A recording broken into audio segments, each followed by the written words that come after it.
Hello. Hi there. Welcome into Exiles TV with Bill Ptofita and Kevin Gallagher. And listen, before we go any further, you're going to notice we got something wrong here. Our multi-screen thing, that's not going to work, Bill. I just want to say, Lower? I had nothing to do with this. I never touched the damn thing. Marty broke it. But yeah, we're obviously having a problem with our mosaic big screen. One of our tiles of video is like. You shouldn't buy the monitors at McDonald's. Exactly, like McDonald's. Think of it as the ice cream machine at McDonald's, and the multi-screen machine broke. You're filling the negative space very well. Yeah. We actually tried, right before showtime, we tried just shutting it all off, but it was too damn black. I mean, look, Bill and I looked like we were floating in orbit or something. It was, and especially Bill with the black jacket, all you could see was his head and his shirt. Mm-hmm. And so that, seriously, it was too black. So anyway, what shall we talk about today, Bill? Oh, there's a lot to talk about. District Attorney Hillar Moore is going to join us in just a few minutes. Why, whatever shall we talk about with the district attorney? Well, that big press conference after five killings in one day on Friday, and they touted it from, I mean, the last body wasn't even cool yet when they say, we're going to have a press conference to address this on Monday. By the way, I think the weekend count was 6 people. Yeah. Between Friday and Sunday night, it was 6 people murdered in, yeah. Well, shot and killed. And we had another one yesterday. And I don't think there was anything substantial in terms of solutions.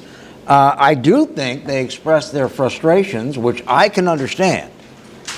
But I don't know that we have a solution that is handy. I do think that there are probably some discussions going on internally about changing the way things happen on the street. I guess we'll be made aware of that. Speaking of changing the way things happen, you remember my Hurricane Laura debris had not been picked up? Yeah, how you doing with that? Well, I talked to a couple of people, including the chief administrative officer of the city, and said, look, I don't want to dump this on you. Just give me a number that I can call so I can get this resolved. I don't know if you watch our podcast, but Friday morning's podcast was awesome because Bill was so pissed off. Oh, yeah. So pissed off. Well, what happened is they went to pick up the big debris piles and they left my house. They left it there. And so yesterday while we were on the air here, I kept getting texts from Daryl Gissel saying, have they picked up your pile yet? He apparently called somebody and said, look, you forgot this address. Get them over there. And so when we got off the air, he called and I said, no. I answered the phone, not yet. But I said, hopefully today. So as I am pulling onto my street, I see the big black truck with the claw. The claw arm. And it's working one other left pile that was a big one. Mm-hmm. Wait a minute, I thought you said they hit everybody but you. I couldn't see this one. It was on the back. But everybody on the way there had been taken care of. So I said, well, mine's got to be gone. I look to the right. There it was. And as happenstance happens, Daryl calls as I am driving by my unpicked up pile. And I said, no, it hadn't been picked up. I said, the truck's here. I'm going to go talk to him. And Daryl says, okay, I said, stay on the line. I want you to be my witness. So I pull up and I block his damn truck because he didn't want to talk to me. And I swear to you, I am not kidding. He doesn't speak a word of English. Somehow, it was going to be my guess. He's sitting there like a Diego. No hablo español. He's sitting there like a Diego Maradona bobblehead doll. And I'm like, do you understand what I'm saying to you? No. Do you understand English? Can you make a sound in the English language? And I'm like, here's what we're going to do. You are going to follow me to my home once I unblock your truck, and you are going to come and pick up this pile of, and I didn't say hurricane debris. I said, and then we are going to be done with each other forever. Clarence wants to know what you said. Go ahead, say it on the air, Bill. I can't say it on the air. We'll get about 12 fines. But He's nodding. He's nodding. So I said, Daryl, he doesn't speak English, but he's nodding. And Daryl says, well, let me know how it goes. I said, all right. So I go, and this guy zippity-doo-dahs right past me toward the main drag. Now I am an unhappy camper. This time it's personal. I invented invectives, okay? Uh-huh. They could probably hear Did them you on the run 'em space down? shuttle. No. I called back, and I said, okay, here's how it's going to go from here. This stuff is going to get picked up. Stuff. I like that. And if it isn't, I'm going to start asking, how can somebody get a CDL to drive a heavy truck with a claw on it and they can't speak English? Second question is, I'm going to ask how many of them are in the country legally. I said, if I don't get my trash picked up, I'm just liable to shut the whole damn thing down. All right, so update us this morning. What's your status? So then he says, well, where was the supervisor that was following him? I said, there was no supervisor. I know what you're talking about.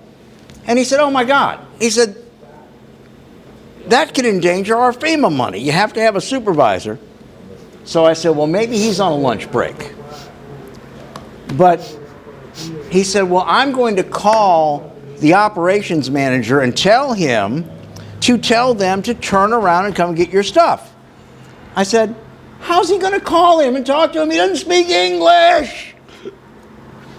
They had to find a supervisor who spoke Spanish, to come to him and basically say, pick this up. Unbelievable. Basura! Pico uppo! But it was like, oh my God. And they're so frustrated inside City Hall because they know this is happening a lot, and they don't often get somebody who does them the courtesy of telling them like I will. But I still want to know how you get a CDL if you can't speak English. That's a really good question, Bill. Isn't it though? Isn't it though? Really, really good question. And believe me, that's bobtail size. You better have a CDL. You're going to drive one of those big black trucks. That's right. With the claw arm on it. Well, anything bigger than a pickup truck that you're getting paid to drive, you have to have a CDL. Okay, so as of this morning? It is gone. And I also know that I will probably never die of a stroke. Because you would have. Oh, I would have. You would have with this thing. I would have had Lord. the face contorted and frozen, the drool coming out of my mouth, well, I'm and glad. my middle finger extended as I laid motionless on the ground. I am glad for you and the lovely Miss Karen that you finally got this eyesore off your curb. But I feel bad for the city parish because that's what they have to work with. Well, and they said, there's a lot of debris all over the South, and FEMA finds these contractors. And, of course they do. And they're trying to supervise them with Republic, who is our garbage collection contract, and it just ain't working. Oh, by the way, I do have a press release that they sent me after this. I thought, you did a press release about my trash? I'll read it for you when we come back. Exiles TV will continue in just a moment. Stick around.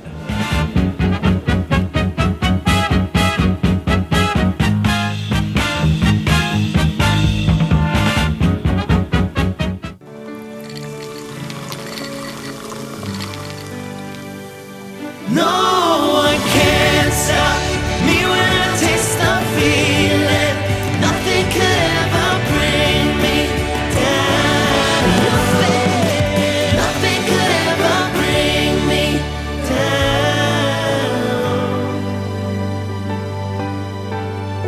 down. Taste the feeling. Hi, I'm Bobby Yarborough with Manda Fine Meats. Here at Manda, we know what the folks of South Louisiana love. They love great flavored smoked sausage, delicious deli meats, and specialty items like boudin and andouille sausage. Manda Fine Meats has been providing these products since 1947. We produce them right here in Baton Rouge, so you know you're always getting the freshest product at your local grocery store. Manda Fine Meats. Taste the fresh local flavor in everything we make. Make it Manda every time.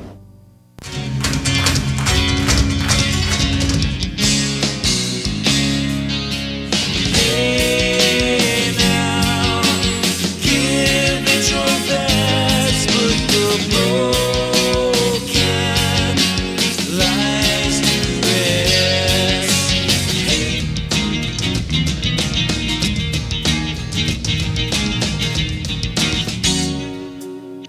up to the skies. I see desire in your eyes, but you can't keep it in your heart. 'Cause misery loves company. 'Cause misery loves company. Cold and hungry like a dog in the street. I get a raw deal every one.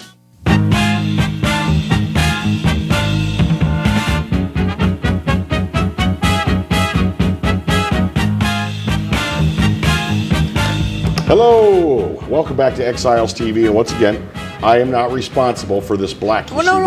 I never touched it, Mom. Didn't you request the diversity window? Is that what that is? If you look in there and do this, you can see all the good things that are happening in the country. Try it. You could peek in here and you could see social justice. That's right. It's happening. I'll get the diversity It's window on Wednesday before Thanksgiving.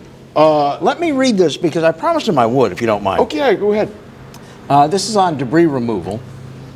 This came yesterday from the city parish administration. This is official, so your debris will get picked up when we get around to it, and you'll like it.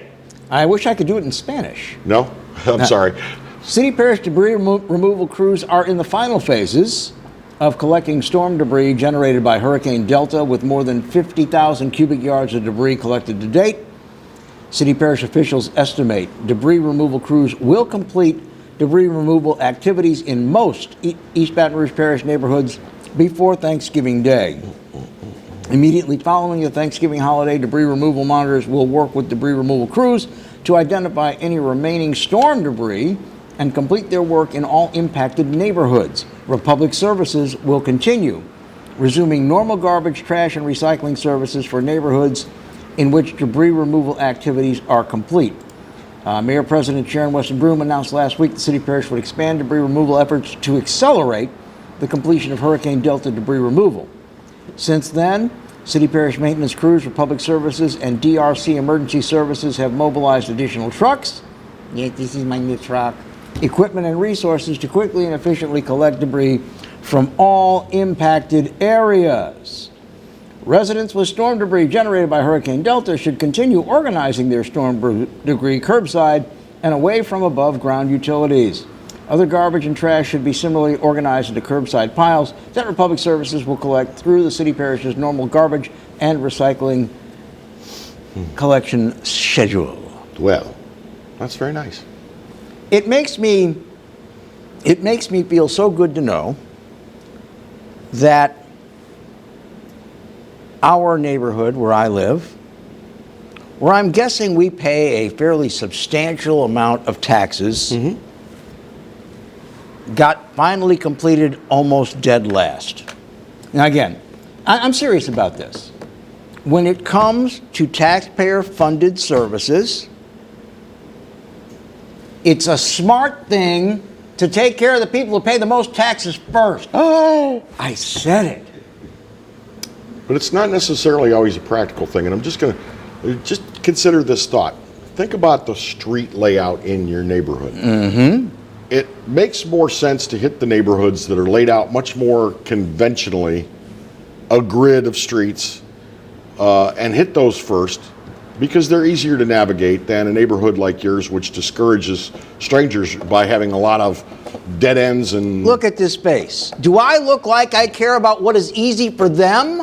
I want what is easy for me. Well, they don't... I'm paying for it. They don't care about you. They care about the way to do their mission and to get their mission done most efficiently. Hey, look. And that's hit the more efficiently laid out neighborhoods first. Your mission, whether you're selling airtime on a television station or whether you're running a city parish government, your mission is to take care of your high rollers first, your big customers first. Sorry. Otherwise, you're doing what we call stepping over $5 bills to pick up nickels. So it's seriously, you think because you live in a high tax district that you should get preferential treatment? Abso-freaking-lute. No, you got to prioritize, not preferential, priority treatment. I think the priority here is we're going to hit the neighborhoods that are easier to hit first before we hit the ones that are all dead ends and cul-de-sacs. And how does that priority? First of all, think about getting that great big truck into a cul-de-sac. Hell, I have a tough time at your Christmas Not party my problem, getting man. my sedan in and out of your Not my cul-de-sac. problem, Maine. The bobblehead had no problem getting it in. I'm just putting my imagination to work, and I'm thinking they used a practical application of what neighborhoods to hit first. How is that practical financially? They're going to have to go to all of them anyway. Right. The same amount of time it's taking anyway. It's easier to hit the ones where they're laid out in a grid, and you can just go up and down and pick up all the trash. Next year, my neighbors and I are going to get organized and going to say, you know what? It's going to be easier for us to remit our taxes to you later in the year. Go ahead and get the tax money from those other neighborhoods first. Wow. I'm serious. You letting your white privilege show, man. It ain't nothing to do with white. I got more black people in my neighborhood than you do. Okay, you're letting your rich privilege show.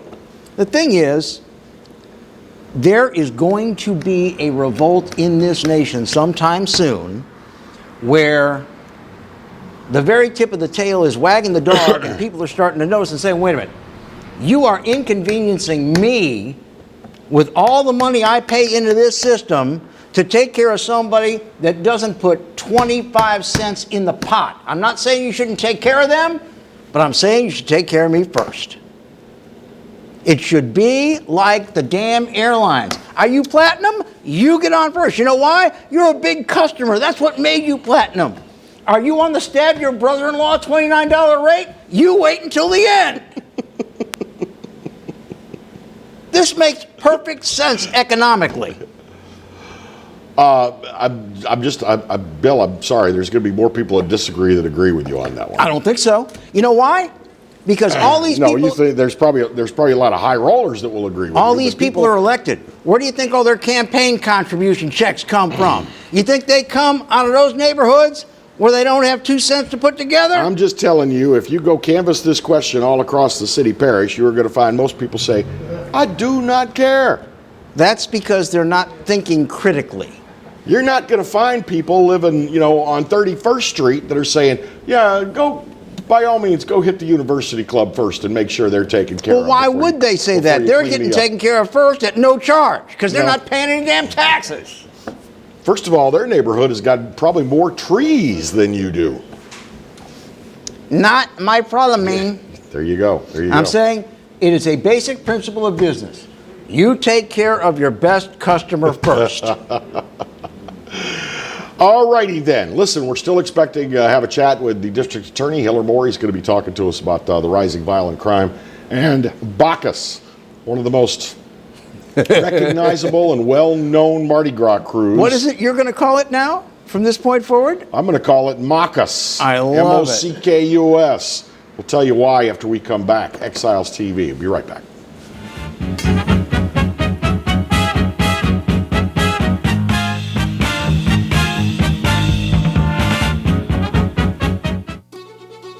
Live and play on the fairway at Greystone Golf and Country Club, a serene, challenging golf destination located in Denham Springs.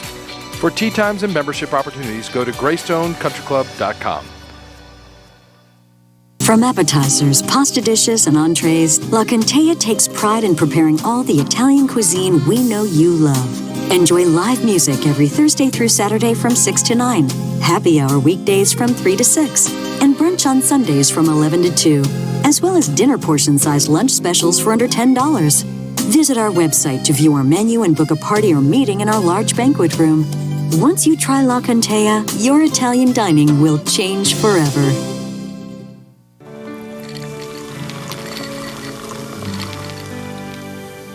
No one can stop me when I taste the feeling. Nothing could ever bring me down. Nothing could ever bring me down.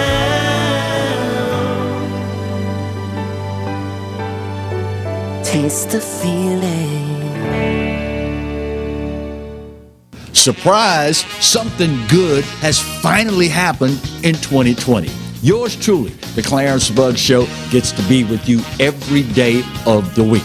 That's right, 11 to 12 every weekday. And of course, the Exiles right in front of yours truly from 10 to 11, yours truly 11 to 12. So now it's appointment viewing.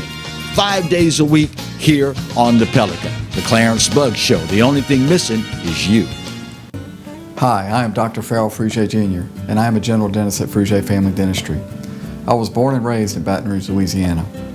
I went to Catholic High School, LSU, and LSU School of Dentistry in New Orleans, where I received my DDS degree in 1986. I always have and will continue to be committed to continuing my education, to invest in technology which makes the diagnosis and delivery of dentistry more thorough, more comfortable, and more aesthetically pleasing. In our practice, we are here to serve the patients. We want to improve their quality of life and to develop relationships with our patients. In dentistry, we have a chance to impact lives on a daily basis, not just by doing dentistry, but by getting to know them and being a part of their life. We also believe in giving back to our community. So every year, we give back to the Greater Baton Rouge Food Bank, Toys for Tots, and Mary Bird Perkins Cancer Center. Please stop by and visit our office. We would love to take care of you and your family. You could be driving. Right now, during the Team Honda Upgrade event, get a new 20 Accord Sport for just $309 a month with no money down, no first payment, and no security deposit. It's time to upgrade to your new Honda at Louisiana's #1 new car dealer, Team Honda on Segan Lane.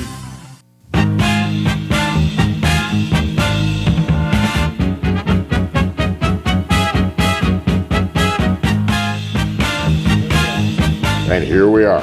We're back. It's Exiles TV. Bill Ptofita over there. Angry Bill. I'm not. A little less angry, though, because he finally got his storm debris I'm out not of his yard. angry. I prefer to think of myself as observant and practical. Observant and practical. That's me. Okay. People always get mad when you tell them, no, that's not a fact. And it is. All right. When you think of Mardi Gras in New Orleans, what crew comes to your mind first? Chances are it's either going to be Bacchus or Endymion. Yep. Probably the two best-known crews that parade and have been parading for decades. Bacchus has announced that the crew will try to make parading a little more normal than unnormal in the carnival year affected by COVID-19. You see, in case you missed a couple of programs or the news lately, the mayor of New Orleans is telling us this far in advance, no parades, because they're super spreader events. Parades are super spreader events. I want to smack the person who's... I remember when New Orleans Mardi Gras, the term super spreader meant something completely different. Yeah, man, single men, you want to get down there because Completely there's going to be some super spreaders going on. But this is what they're doing with Bacchus. They're going to launch the Throw Me Something Bacchus app. Oh, dear God in which will allow you to catch beads from your couch instead of the parade on your iPhone or Android device. Then you can create an avatar and trade those virtual beads with your friends. Are you excited yet? Bacchus will allow users to pick up prizes curbside at the den. You can, so you're get, joking, aren't you? Please tell me you're joking. You get tokens online that then you can go and say and trade in for the beads. Like, yeah, I'm going to make a special trip to your crew den to get my stuff. Some of them they promise will be bigger, like pendant throws and stuff will be bigger than what you're used to catching in parades. God. All right. Our Bacchus members say that this plan was already in the works before the mayor made her fateful announcement. What a stupid idea. Just don't have a parade. Is anybody going to actually do this? I don't know. There are people that will do anything that involves an app. Don't most of these people... The fact that TikTok is a thing shows you that people will do anything that involves that actually has some amusing app. stuff on it. But I mean, aren't the people who tend to use these things, don't they always have one hand tied up while they're watching something? Yeah, some of them do. I think that there are situations where we should resist the digital age. There are some things that should be enjoyed up front, up close, in person. And I think Mardi Gras is one of them. And the idea of digitizing Mardi Gras and making it a virtual event is just, sorry, Bacchus, it's ridiculous. The whole thing about Mardi Gras in New Orleans and in Baton Rouge and in Lafayette is about being there with your feet on the street. You know, after the first 4 or 5 floats, the parade becomes mostly irrelevant. because you're having a beer and you're enjoying yourself, and this is like double vasectomy, sterilized, ovarian removal, no uterus Mardi Gras. It's just... This is just freaking ridiculous. It's ridiculous. So I'm going to go and I'm going to take part in your virtual parade and catch your virtual tokens to be redeemed for honest-to-God stuff if I drive by your den during hours where, of course, someone is there, and take curbside delivery. It's just ridiculous. Guys, save your money on the app and just call the year off. You can't have a ball because that violates the rules of engagement and gathering. Mm-hmm. Because that's just, what are you going to do? You're going to have a ball with maximum capacity of 250? So Bacchus usually has a lot of celebrities. Yes. Are they going to be virtual as well? Are they going to have a hologram of Matthew McConaughey going, all right, all right, yeah. all right? All right. I have no idea how that's going to work, if there'll be any celebrity element, but I think this is just ridiculous. And, what would be hysterical? See the handwriting on the wall, dudes, and just call it off. What would be hysterical? Don't play her game. If somebody hacked the app, would be hysterical. We'll see what happens. I have no skills. I can't even turn an app on. I'm going to be saddened beyond reason if we see a lot of parade crews say, yeah, we're going to do that too. We're going to do that too. Just call it off. I mean, have we gotten to the drooling thumbkins now being on the boards of major parades? Everybody thinks that this is the be-all, end-all. Now, granted, this is a convenience like you would not believe. I've got a computer that fits in my pocket. I saw somebody illustrate it with all sorts, a guy standing amidst all sorts of technology from decades past. And a lot of it was in use at the same time. There was a radio. There was a record player. There was a camera on a tripod. There was a photo album laying on the desktop. There was all this stuff, and it said, everything in this photo except the guy now is in your pocket. It's really a wonder, the age that we live in, but this isn't the end of life here. I literally saw a candid video of a woman walk right into a street sign and knock herself because she was looking at this thing while she was walking. Well, I think they're wonderful. I would not trade mine for anything, but I think the bigger concept here is a year ago, 2 years ago, 5 years ago, Bacchus made a big hoop-de-doo and paid a lot of celebrities because they wanted people to come out and enjoy their parade. And now they're saying, trade all of that enjoyment for looking at a 6-inch screen, and that ought to do you. And I'm sorry, it's not even, it doesn't even compare in any way. I can't imagine anything they can put up in an app that's going to make me think, this is the next best thing to be in there. I just don't see it. I don't see it. I think you're cheapening. Bacchus always has a great parade. They always spend a lot of money. I think you're really cheapening the whole thing. I would much rather hear them say, you know what, we want to be there, but we can't. We'll come back next year. Better than ever. Yeah, y'all have a safe Mardi Gras season. And stop breathing on each other. We're not going to try to slap something together and call it a Bacchus parade, because a Bacchus parade rolls, damn it. And we're not going to be able to roll. Let's do it virtually. We're going to have Mardi Gras by Zoom meeting now? We're entering, and we're using this damned virus with a 99.5% recoverability percentage. In other words, there's 99.5% chance if you get COVID, you're going to be okay. Mm-hmm. You'll get sick, just like with flu or a bad cold or whatever, but you'll eventually start to feel better, especially with the right treatment. We're still treating it like it's the damned bubonic plague, and we've got to restrict people's movement. Well, the problem with this is the way people react to it. I just don't think that if you are a well-respected organization like Bacchus or Rex, and you don't say, okay, not participating, we miss it too, we'll be back next year, but we're not going to try to throw some hokum together and expect you to like it. Right. You have a lot more respect than I do. And also, by the way, this puts the ball back in Mayor Cantrell's corner, where people can say, see what you did? Well, the mayor's office said, the official word from the mayor's office and from the city of New Orleans tourism was, Mardi Gras, not canceled, just different. Well, how is it different? It's different and it's not happening. Yeah, it's different in that it's canceled. And that's what the crews should, all the crews should say, yeah, it's different in that we're not taking part in it this year.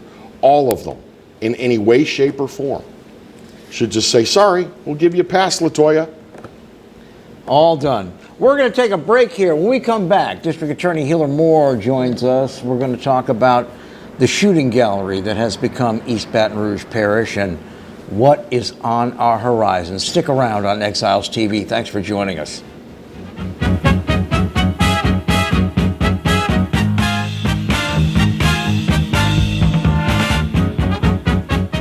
Bellello's Furniture and Appliances, your dependable independent. Depend on us for service, for selection, for price. Get huge Whirlpool savings. Shop now and save on Whirlpool appliances throughout the store. Plus, experience our price match guarantee and ask about special financing. You can depend on the know-how of people who live appliances every day. Bellello's Furniture and Appliances, your dependable independent with nationwide buying power. Hello guys, it's Debbie. It's time. I've got a brand new location. 10510 Airline Highway, Baton Rouge, next to After 5 Tuxedos. We have the perfect spot to get all your wedding and formal wear needs. Come see our one-of-a-kind name brand and get great prices. With 30 years experience, the best customer service anywhere. It's Debbie's Bridal, Airline Highway, Baton Rouge. See you soon. By all standards, he is a champion for consumers. Because of Public Service Commissioner Eric Scrametta, our utility rates are 35% less than the national average, the lowest in all of America. He saved ratepayers over $8 billion. Commissioner Scrametta brought us more reliable power plants and energy-efficient solar fields. Public Service Commissioner Eric Scrametta. Keep the commissioner who keeps our rates low. Hi, I'm Hurricane Betsy Barnes. And I'm Dr. Kay Siller with The Rocket Right Show. We are two busy blondes on the go showing off life in Louisiana. Watch us on Pelican Sports Network. And Talk 107.3 FM. Check local listings for times. I owed the IRS $10,000. The IRS garnished my wages. They put a lien on my house. I'm self-employed and didn't report all my income. They claim I owe a lot more than I do. The IRS is the most powerful collection agency in the world. They do not give up until you pay. I couldn't sleep. We were being audited. I called Tax Solutions Now, and a great big weight was lifted off my shoulders. I called Tax Solutions Now, and they got the IRS off my back. Tax Solutions Now had my wage garnishment lifted in 48 hours. Tax Solutions Now can get you help. Our agents know the rules, can stop the pain, and get you the best deal. Tax Solutions Now saved my business. I qualified for the Fresh Start program. I paid less than I owed. We connect you with a team of former IRS agents and tax professionals who get the IRS off your back. Time is running out. Call Tax Solutions now. Call 800-778-4345. 800-778-4345.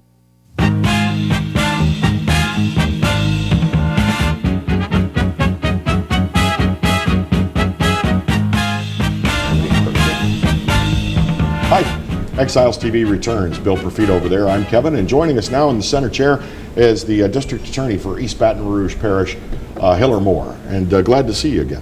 Good to see you back again. Looks like you need another haircut there. Yeah, here's my deal. Or maybe give some away. You see guys that don't shave until they get their deer. I'm not going to cut my hair until the governor lets my people go. I saw that. Your people never leave the house anyway. Let my people go. Just call me Moses. Everybody in this city now is worried about gun violence. Sure. It's got legs now. It used to be confined to just a couple of zip codes largely, and now it's all over the place. We have got the holiday season shopping coming up, where crimes of opportunity generally spike anyway. And yesterday, the chief, amongst others, had a press conference to address Horrible Friday, where we had 5 people killed by gunfire and a couple more wounded. And the beat goes on. What is the long view of this? What are you seeing? Well, what we're seeing in Baton Rouge is what other big-sized cities and major-sized cities like us, medium-sized, that what they're seeing. And that's a spike in violence, a spike in homicide, and a spike in domestic violence. All the other crime remains fairly consistent, so we're not unusual in that regard. We still have way too many murders for our population. But with the exception of 1 or 2 cases throughout the year, murder is not an accident. It is not an accident. It is when it's an home robbery. It is sometimes when it's a home invasion. But murder is generally not accidental. That is, the parties generally know each other. And they can anticipate probably that based on what they're doing, what they're beefing about, what groups they belong to, that something bad may happen to them. So I know people are alarmed, and they should be because of the number. However, it is still confined to certain areas and with certain groups of people, despite the bad Friday that we had. So we've had 120 in the parish since the first of the year, according to the coroner, Dr. Clark, and most of those were people that knew each other. They had some kind of a relationship. Always. And so the 120 number that Dr. Clark gives is accurate, but it's not the uniform crime reporting. It would include those that are justified, and not the ones that we consider the crimes that we would commit. So now he says 120 homicides. It's not a murder necessarily. Correct. Right? Homicide is the killing of another human being, and ours is more the legal definition. So we're, I think, at right around 103, which was our high water mark for 2017, which is the worst year that we've had in the history of Baton Rouge. Last year, in 2019, in the same, I guess it's now 40-day period that we're looking at, our murder rate grew 30% over the holidays in 2019. I don't know if that's something we have to worry about becoming a trend, but we know we have traditionally an uptick in property crime and theft during the holiday season, and probably an uptick in domestic violence as well. And robbery as well. And robbery. So, yes, I agree. And that's a good point that you make. Looking at I've been here 12 years now on this. So November, December, January, historically have been somewhat lower years of number, but the last few years, November, December, January have been high. And I want to say last year, which we had around 89 homicides, November had 10, and I think December had 12. So we're almost through November. I can't wait to get through 2020, but we still have December left to go. And as you point out, people that kill or victims, they know each other. And we now have the family time. Families are together. People are somewhat confined. It has been a deadly combination. So you do believe that it's no coincidence we've got this incredibly high rate of homicides and murders, and we've got COVID-19 and restrictions on where we can go and when we can go there. Not at all, but I don't blame it all on COVID. But so look at the domestic violence numbers, because last time we were here, we spent some time on that. Right now, we're at 19 domestic violence and or intimate partner violence homicides compared to 2 last year. So if you take what you can't take away, if you take away that number, your homicide rate is fairly consistent with last year, but maybe a little up. We still have a whole month and several days to go. So that's no excuse, but that is a reason for some of the increase. It is a fact. Correct. I'm looking at the sheet you brought, and this is just on the Incidents Friday, and if I'm reading this correctly, a lot of our trigger pullers have a previous record. Sure. Again, murder is not an accident. It is. There's reasons why people do what they do and why they pick people that they pick, generally, as opposed to complete innocent victims. And we do see where a lot of our defendants are out on bond, have been convicted, have been recently convicted and let off of parole or probation. Oftentimes happens with our victims. So it is a fact that we have to deal with. So the good part to that is that those folks are more easily and readily identifiable than just general population. So I think that it's a bad problem, but it's one that I think is better able for us to focus on than if it were just willy-nilly type of killing. I was asked to ask you this by a Facebook friend, the one we mentioned that you were going to be on. Is 3 strikes you're out still a thing? And how easy it is, or how easy is it to get a defendant put away under 3 strikes. So they're referring to the habitual offender law. Right. So that has been significantly curtailed as to the time, the compression of time where the convictions have to be in. I believe it's within 10 years now, and the type of crime that you can now use. So in the past, you could use some maybe felony possession, third offense possession, marijuana, others, but it's now the number of crimes that we can use is significantly compressed, and the time period is now compressed. So we surely are not using that nearly as we have in the past. Now I have to mention that in East Baton Rouge Parish, we do not use that very often, particularly because generally when we have a conviction on someone who's done something really bad, the sentence that they receive is significant, and they go away for a significant period of time that when they return, the public is going to be safe. And the time is run on getting the 3. Time is run. Yeah. And so we are much better off in Baton Rouge than other parishes. For example, like Orleans and some other parishes use the habitual offender much more than we do, because we do see that for the crimes and the convictions they get, the time that the defendant receives is not large. And now with justice reform, people are getting a lot more credit for time served, and they need to use that, in their opinion, to keep people incarcerated that are dangerous. So we maybe use it here 8 to 10 times a year, where others may use it 80 times a year. We look at what happened Friday, and then we kind of look at context of the last couple weeks, and it seems that, you know, some of these things are out of the norm, where it was a beef over money or drugs and they knew each other. Does it appear that this thing that happened at Wise Communications was just a pure armed robbery that went south? You know, it appears to be that way, but again, it's really early on. There's still witnesses that they're speaking with, and I don't have any reports yet to look at, and it's one that we're going to take a look at all, but surely at first blush that it appears. I don't know all of the details, only know some of them, so I really can't comment much more than that, and we will give it a full review. And you know, there are always details, like this guy that was found dead at the Velrose Motel. Now, again, I don't know anything about this other than I immediately said, well, somebody got mad at somebody over something, and one of them didn't walk out.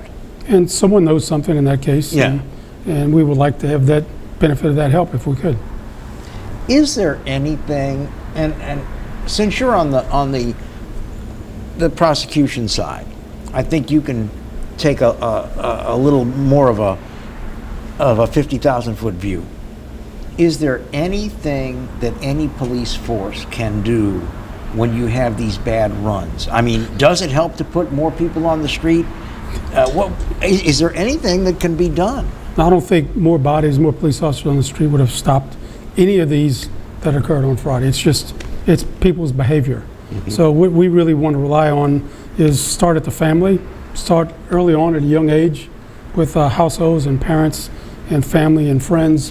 That, do you know where your children are? Do you know if they have weapons, and why do they have a weapon? You know what? We're going to take a break, but I'm looking at a story about Change, which is supposed to help reduce gun violence. I know that you all initiated that program, and then you've got programs for opioid abuse and all that.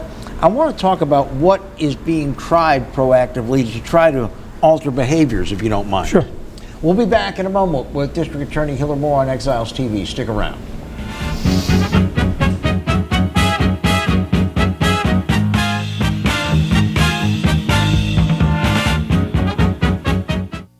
Caught spiders.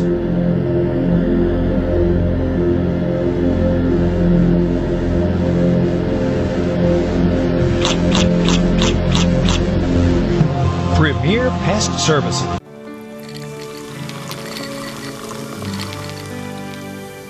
No one can stop me when I taste the feeling. Nothing could ever bring me down. Nothing could ever bring me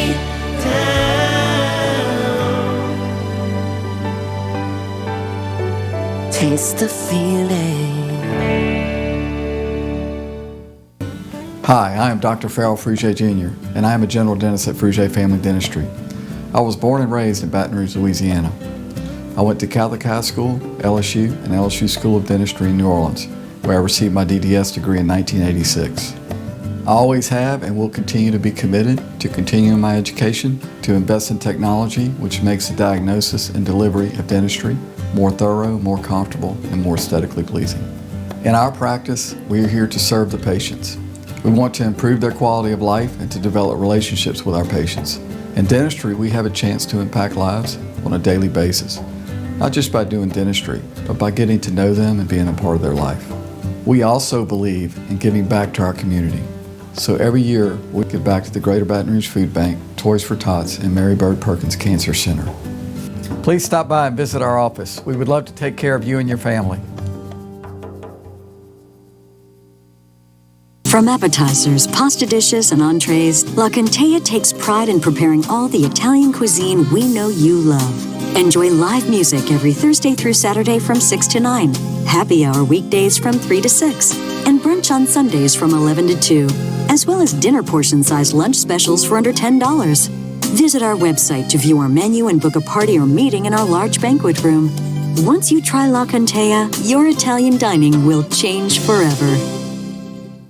Louisiana's #1 Honda dealer welcomes you to our biggest clearance sale of the year, the Happy Honda Days sales event. Get year-end clearance pricing on over 900 new Hondas, plus a complimentary lifetime powertrain warranty with every new Honda. Save thousands on your new Honda right here at Team Honda. Hi, business owners. Phase 3. Woohoo! But do your customers know you're back?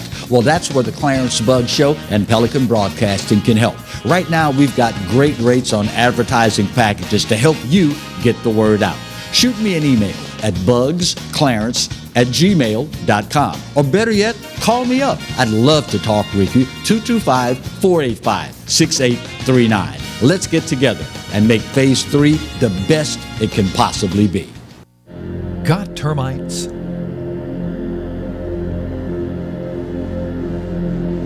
Get Premier Pest. PremierPestServices.com.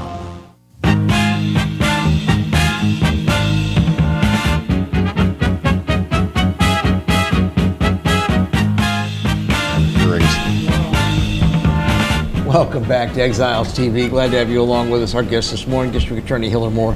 I don't care what community you're watching us in, if you're in Lafayette, if you're in Laplace, if you're in Kenner, if you're in New Orleans, we all have the same concerns. It is crime. And you know, the proactive approach is the hard way, but I think it bears some fruit. Let's talk a little bit about your Truce program, if you don't mind. Sure. So that's a group violence reduction strategy where we identify those group members who are most likely to kill or be killed because they're beefing. And our data has shown that probably around 40 to 50% of our killings are somehow group gang related. And so we try to identify, because that's a small number of people. You hear the chief talk about 6%, so we're talking about those small group of kids who are beefing and who fight, and they take a gun out to resolve their problems. And we try to identify them early on, try to identify the beef, and we try to knock on their door and intervene and say, look, we know that you're beefing with this person. I understand that you may want to kill John, and that's not going to be good if you kill, because we have our eyes on you. We also go to John, who's the intended victim, and give him the same message. And we try to give them a credible message along, not only with law enforcement, but possibly preachers and things like that, to try to intervene and let them know we know and stop. It's not good to do this. The chief spoke in his press conference about some of their outreach to the community programs in hopes of maybe reaching some of these young people. And he mentioned, you know, boxing with the badge, right, and, you know, and basketball and other events that they have where they have a chance, young people have the chance to interface with the police. Have these been in place long enough to be able to see if they bear fruit, or does that need more time just to try to sink in into the community? Kind of yes and no. So let me first start off with, that was a good point for yesterday that you bring up again. There was a nationwide article about COVID and the rise in crime, particularly homicide, and what it pointed to is not only COVID, but our normal things that we do to back the truce, where we go out and we canvass, or you box with the badge, or you play basketball with the badge. You can't do these things. Can't do it. So we don't get to see those kids. We don't get to react.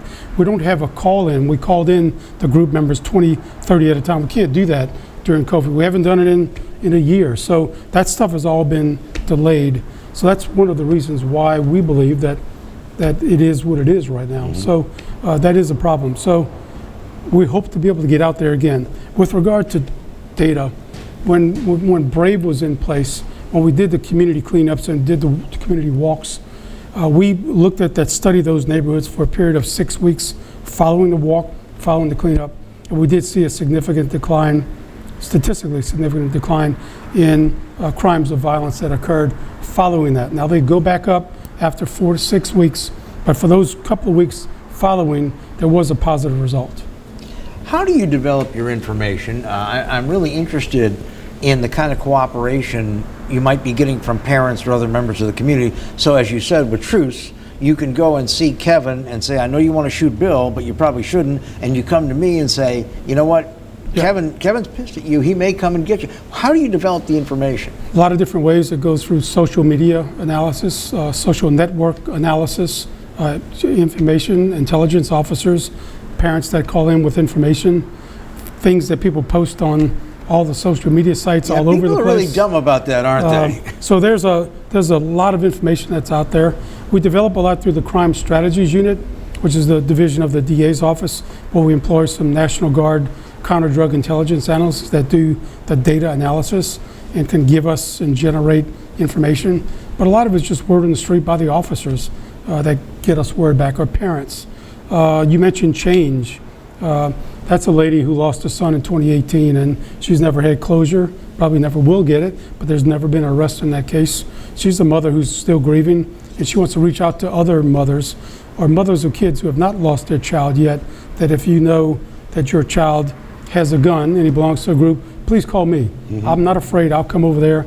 I'll talk to your child. I'll try to get that gun out of your child's hand safely, with the help of police when necessary. But people like her that on the grassroots can really help us a lot. Chief and the mayor mentioned yesterday maybe some street interrupters, violence interrupters that we may be able to employ. That has to be a credible messenger who's walked the life of a group gang member, who's been there before, who is now seen a different light and wants to help. Like an Arthur Reed, if he was willing to do it, or something like that? Something of that nature, but it has to be, that person who we have has to walk the line between those who are offending. He's got to have credibility in both worlds. In both worlds. So you have to have the right messenger for that job. They are employed in many cities across the United States. So have some of the messengers have been rearrested. Some have given bad messages to kids, that is, don't cooperate with the police. But others have done very well, and we're seeing the benefit. Because can you imagine having a credible person in 70805 and 70802 that maybe actually lives there and can get the information and do something about it because they live in that community? It could be beneficial.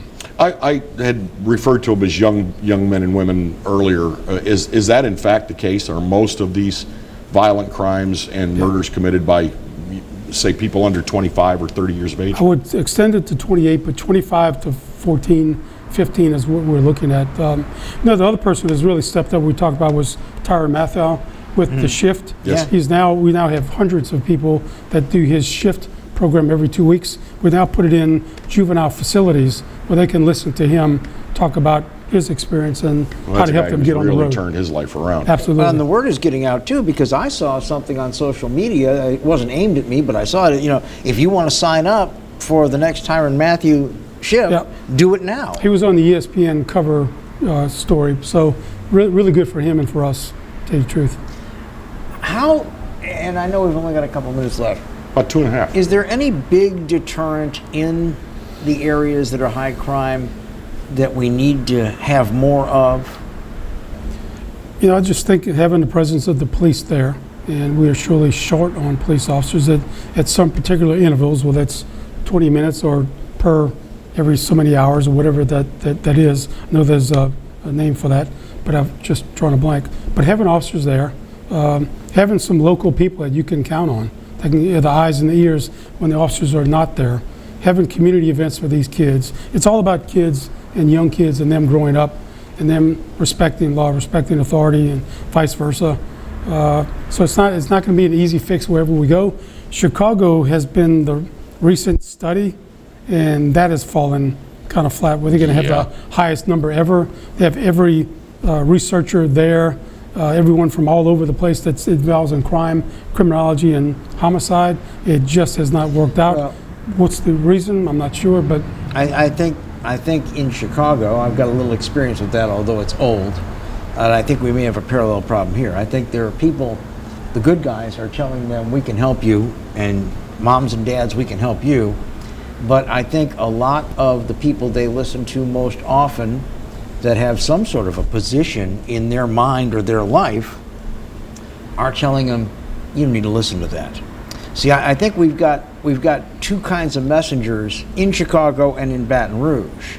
And I think that's a real difficult one to crack. I think I agree with you on that. So any amount of money that you spend, if it's not spent correctly, can promote our group.